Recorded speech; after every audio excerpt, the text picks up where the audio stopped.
আবারও ভারতবর্ষের মাথায় নেমে এলো কালো অন্ধকারের ছায়া। কিছুদিন আগেই আপনারা এবং আমরা সকলেই অবগত, ভারতবর্ষের রাজধানী দিল্লি শহরে ঘটে গেছে এক ভয়াবহ বোম বিস্ফোরণ, যেখানে এই বোম বিস্ফোরণের ফলে প্রাণ গেছে বহু নিরীহ মানুষের। শুধু সেখানেই থেমে থাকেনি এই কালো অন্ধকারের ছায়া। তার কিছুদিন আগে আমরা সকলেই অবগত, কাশ্মীরের বেতাব ভ্যালিতে ঘটে গেছিল এক ভয়াবহ জঙ্গি হামলা, যেখানে প্রাণ গেছিল ভারতীয় বহু নাগরিকের, যার মধ্যে আমরা হিন্দু বা মুসলিমকে ভেদাভেদ নাইবা করলাম।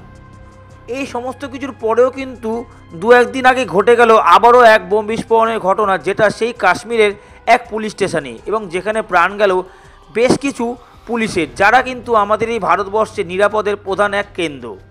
তাহলে কি আমরা সত্যি সুরক্ষিত? ভারতবর্ষে রয়েছে প্রচুর বড় বড় শহর, যার মধ্যে কলকাতা, দিল্লি, মুম্বাই, চেন্নাই প্রভৃতি, যেখানে বহু মানুষ দৈনন্দিন কার্যকলাপের জন্য সর্বদা রাস্তায় ঘুরে বেড়ায়।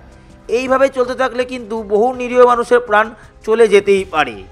আমাদের এই পার্শ্ববর্তী দেশ নেপাল, ভুটান, বাংলাদেশ, পাকিস্তান প্রভৃতি, নেপাল এবং ভুটানের সঙ্গে কিন্তু ভারতবর্ষের বন্ধুত্বপূর্ণ সম্পর্কটা দীর্ঘদিন ধরে রয়েই গেছে। কিন্তু কী এমন ঘটে গেল যার জন্য পাকিস্তান এবং বাংলাদেশের সঙ্গে ভারতবর্ষের এই বন্ধুত্বপূর্ণ সম্পর্কটা রূপান্তরিত হলো শত্রুর সম্পর্কে? আমরা কিন্তু সকলেই অবগত, কম বেশি ভারতের পার্শ্ববর্তী দেশ পাকিস্তান এবং বাংলাদেশে রয়েছে উগ্রবাদী সংগঠন। তারা কিন্তু প্রতিনিয়তই ভারতবর্ষের শত্রুদেরকে উৎসাহ দিয়ে চলেছে ভারতবর্ষে ভয়াবহভাবে ক্ষতি করার জন্য, এবং তারা কিন্তু প্রত্যক্ষ এবং পরোক্ষভাবে ভারতবর্ষে ক্ষতি করেই চলেছে। তাহলে কি আমরা সত্যি নিরাপদ নাকি না?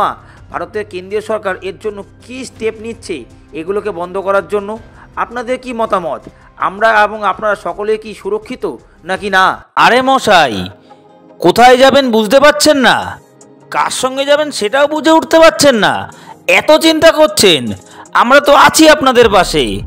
আমরা নিয়ে চলে এলাম আপনার আমার সকলের ভালোবাসার বিশ্বস্ত প্রতিষ্ঠান মজুমদার ট্যুরস অ্যান্ড ট্রাভেল।